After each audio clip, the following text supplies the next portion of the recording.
오늘 말씀은 마태복음 14장 22절로 36절까지 말씀입니다. 함께 읽겠습니다. 예수께서 즉시 제자들을 재촉하사 자기가 무리를 보내는 동안에 배를 타고 앞서 건너편으로 가게 하시고 무리를 보내신 후에 기도하러 따로 산에 올라가시다. 저물매 거기 혼자 계시더라. 배가 이미 육지에서 수울이나 떠나서 바람이 거스름으로 물결을 인하여 고난을 당하더라. 밤 사경에 예수께서 바다 위로 걸어서 제자들에게 오시니 제자들이 그 바다 위로 걸어오심을 보고 놀라 유령이라 하며 무서워하여 소리 지르거늘 예수께서 즉시 일러 가라사대 안심하라 내니 두려워 말라. 베드로가 대답하여 가로되 주여 만일 주시어든 나를 명하사 물 위로 오라 하소서 한데 오라 하시니 베드로가 배에서 내려 물 위로 걸어서 예수께로 가되 바람을 보고 무서워 빠져가는지라 소리질러 가로되 주여 나를 구원하소서 하니 예수께서 즉시 손을 내밀어 저를 붙잡으시며 가라사대 믿음이 적은 자여 왜 의심하였느냐 하시고 배에 함께 오름에 바람이 그치는지라. 배에 있는 사람들이 예수께 절하며 가로되 진실로 하나님의 아들이로소이다 하더라. 저희가 건너가 게네사렛 땅에 이르니 그곳 사람들이 예수신 줄을 알고 그 근방에 두루 통지하여 모든 병든 자를 예수께 데리고 와서 다만 예수의 옷가에라도 손을 대게 하시기를 간구하니 손을 대는 자는 다 나음을 얻으니라. 아멘. 우리가 이제 이 사건도 이제 오병이어의 사건과 더불어서 복음서들에 모두 이렇게 기록되어 있습니다. 그러니까 예수님께서 이제 오병이어의 사건 이후에 제자들을 먼저 배에 태워서 보내시게 되죠. 그런데 이제 제자들을 먼저 배에 태워서 보내시는 데가 어디냐라고 이렇게 이야기할 때 누가복음에서만 그 정확한 위치를 이야기하고 있는데 그것은 벳세다다라고 이렇게 얘기합니다. 근데 이제 그 오병이어 교회라고 하는 교회가 실제로 있는 곳은 어디냐면 타부가라고 하는 그런 곳이에요. 그러니까 이 타부가라고 하는 곳은 지금 이제 도착하는 곳이 어디죠? 게네사렛이잖아요. 게네사렛 땅하고 조금 더 가깝고 그 다음에 이제 가버나움이 있고 그 다음에 이제 벳세다가 있으니까 벳세다라고 하면은 조금 더 멀어요.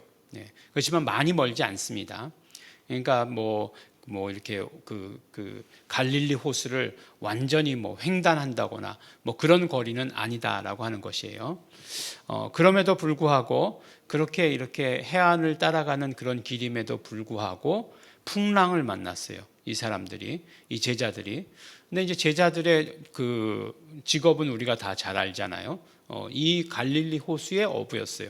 다른 데 어부하다가 온 것도 아니고 서해안에서 어부하다가 동해안으로 온 것도 아니고 갈릴리에서 어부를 하고 있었다는 것이에요. 그러니까 이 풍랑에 대해서 굉장히 익숙했지만 익숙함에도 불구하고 이 풍랑을 다스리지는 못했던 것이에요. 그래서 이제 막 그냥 계속해서 고생하고 있었죠. 물론 예수님께서 그들을 먼저 보내신 이유 이런 것들은 잘 모르겠습니다. 성경에 기록되어 있지 않기 때문에 훈련이다 뭐다 이렇게 해서 이야기하면 갖다 말하면 붙이면 되겠지만 말하고 있지 않은 것에 대해서 잘 모르죠. 그러니까 물결 때문에 이 풍랑 때문에 고난을 당하고 있었다는 그 사실만 아는 거죠. 예수님께서 그것을 다 알고 계셨다는 거예요. 그걸 보고 계셨다는 것이에요. 그러니까 어떻게 하십니까? 이제 혼자 기도하러 올라가셨다가 이제 그것을 보시고 무리를 걸으셔서 그 다음에 이제 제자들이 탄 그 배로 가신 것이죠. 그래서 예수님께서 무리를 걸으셨다는 것이 이제 세상 사람들의 보기에는 굉장히 놀라운 일 같아요. 그래서 이 무리를 걸은 이 사건을 가지고 굉장히 놀랍게 생각해서 그래서 이제 이렇게 사이비들 나오면 한강물을 걸어가겠다 이런 이야기들 하고 또 도마뱀 중에도 보면은 막 이렇게 뛰어가지고 무리를 이렇게 걸어서 가는 것처럼 물 위로 이렇게 뛰어가는 그런 도마뱀이 있습니다. 그 도마뱀 이름이 예수 그리스도 도마뱀이에요. 그래서 무리를 걷는 것에 대한 인상 그것도 굉장히 컸던 것 같아요. 근데 이제 마태복음이 이 무리를 걸으신 그 예수님에 대해서 좀 자세하게 기록하고 있는데 또 뭐라고 얘기하고 있냐면 또 제자들이 또 소리 질렀다는 거예요. 유령이다 하고 이렇게 소리 질렀다는 거예요. 뭐 이렇게 물결이 치고 그러면 파도가 치면 시야가 이렇게 일단 확보가 안 되죠. 근데 시야가 확보가 안 되니까 정확하게 뭐 물체를 식별할 수가 없다는 거죠. 그런데 이제 누가 오니까 당연히 뭐 유령이다 그렇게 얘기할 수밖에 없는 거죠. 왜냐하면 그 사람들 경험에도 무리를 걷는 사람을 본 적은 없으니까 뭐 다른 배가 하나 더 왔다 그러면 모르겠지만 그러니까 이제 막 소리 질렀어요. 그러니까 예수님께서 그들에게 즉시 일러 가라사대 안심하라 나다 두려워 말라 이 세 마디를 하시는 거죠. 안심해라 나다 두려워 말라라고 이렇게 말씀을 하시는 것이에요. 근데 이제 여기서 이제 제일 중요한 말은 뭐냐면 나다죠. 나다라고 하는 것이에요. 이제 이 나다라고 하는 말을 에고 에이미라고 이렇게 이야기합니다. 나다라고 이렇게 얘기하는 거죠. 근데 이제 에고 에이미라고 이렇게 얘기할 때 그게 뭐 중요하냐? 나다 에고 에이미 I am 뭐 이런 말이거든요. 근데 그 말이 중요한 것은 이제 구약에 하나님께서 하나님 자신을 계시하실 때에 나는 여호와니 이는 내 이름이라 라고 말씀하시기도 하시고 아니후 나는 나다 뭐 이렇게 얘기하는 그런 내가 그다 뭐 이렇게 얘기하는 그 말씀하시는 경우가 있거든요.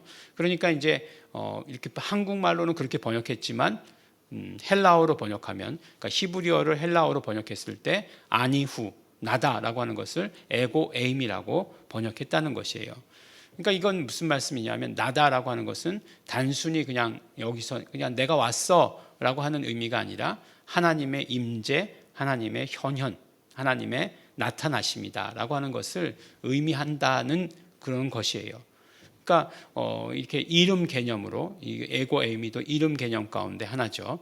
그래서 이렇게 자신을 예수님께서 두려워 말라, 안심하라, 나다, 두려워 말라 이 가운데 이렇게 말씀하심으로 말미암아 바로 예수 그리스도께서 함께 하신다라고 하는 그 사실을 말씀해 주셨다는 것이에요. 그래서 우리의 어떤 지금 우리가 말씀 가운데 주일 예배 가운데 주제로 하고 있는 것이 함께 하시는 하나님이잖아요. 그러니까 우리가 함께 하시는 하나님 체험을 하면서 살아야 되는 거죠. 그런데 이제 함께 하시는 하나님 훈련 이렇게 말하더라고요. 하나님의 함께 하심을 훈련해야 된다 이렇게 얘기하더라고요. 그게 훈련할 건가? 예. 그러니까 어떤 의미냐면 이게 실제적으로 보면 어떤 의미냐면 내가 부모의 집에서 사는 것을 훈련해야 된다라고 하는 거예요. 이 말이 앞뒤가 맞습니까? 예. 앞뒤가 안 맞잖아요. 내가 어릴 때부터 말이죠. 부모의 집에서 사는 거는 그냥 함께 사는 거지 그거를 훈련해야 되고 그것을 애쓰고 노력해야 되고 하는 것은 아니죠. 뭐 나중에 이제 장성하고 났더니 그리고서 일가를 이루고 났더니 나에게도 딸린 식구가 있고 이제 부모님도 노쇠하셔서 함께 사는 것이 불편하더라라고 하는 것은 모르겠지만 함께 하는 것을 훈련한다라고 하는 것은 사실은 어불성설이죠. 그 관계가 어떠냐에 따라서 그렇죠. 함께 하는 것이 훈련이다라고 하는 것은 어떤 면으로 보면은 서로 아무 관계가 없는 사람이기 때문에 그렇게 말하는 것일 거예요.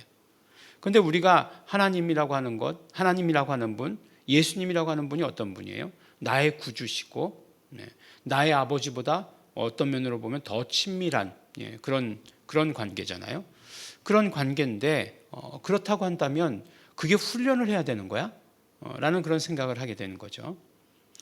다만 우리가 하나님과 함께를 우리 이 땅의 삶에서 경험해야 되는 거죠. 그러니까 경험하면서 살아야 되는 거지 훈련할 것은 아니다라고 하는 거죠.